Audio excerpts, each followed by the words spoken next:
I am the Tofu Golem. Please enjoy the video. You're going to set iMessage to use your phone number right now. First, open Settings and tap Messages.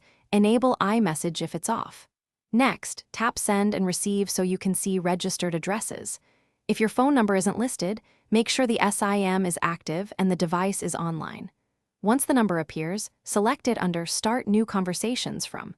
This ties SMS capability and iMessage identity together, so messages route properly across devices.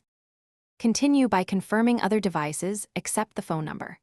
On your iPad or Mac, open Messages, sign in with the same Apple ID, and enable Messages in iCloud if you want sync. Then go to Messages Preferences or Send and Receive and ensure the same phone number is checked. Make sure the phone shows as reachable.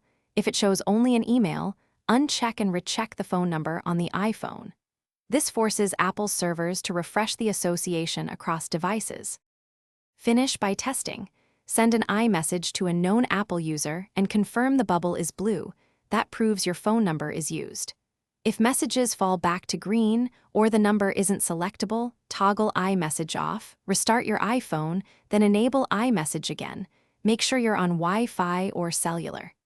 If the number still won't register, contact your carrier to confirm SMS activation and no blocks on the line.